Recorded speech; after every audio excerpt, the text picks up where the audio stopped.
tenako dia matoky ary mino tanteraka fa ny teknôlôjia vaovao dia afaka mitondra fampandrosoana, fametrahana, fitondrana tsara tantana ary koa fivoarana ho an'ny firenena sy mampivoaka malagasy. Saorana manokana nandrefato ministra Christian Ramallah ary koa ireo olona rehetrarehetra izay mpiara-miasa aminy teto amin'ny ministera no zavatra betsaka vita teto satria matoa mbola pitsanga ty ministera ty matoa vita zany zavatra rehetrarehetra zany dia teo nareo ary niara-niosalakoa nareo ampandendrerana sy ampitiavana araka ny tarihany ministra Christian Ramallah nareo.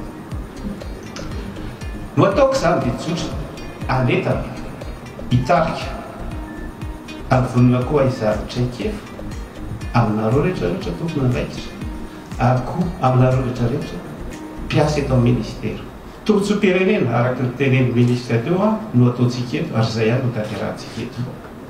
Ny solotr'asa tanterahana tsy maintsy ho ezahantsika ny fanapariana ny teknôlôjia vaovao naiza naiza misy an'ilay olona eto amin'ity nosy ity. Anisany koa ny fampitomboana ny isa mpampiasa teknôlôjia na mpanjifa ny fanatsarana ny tolotra ary koa fanenana ny sarambidiny ireo zavatra ampiasaintsika ao amin'ny teknôlôjia ireo. Ilaina ny fampitokisana sy ny fiara-miasa eo amin'ny avy atao hoe tontolo iainan'ny teknôlôjia vaovao.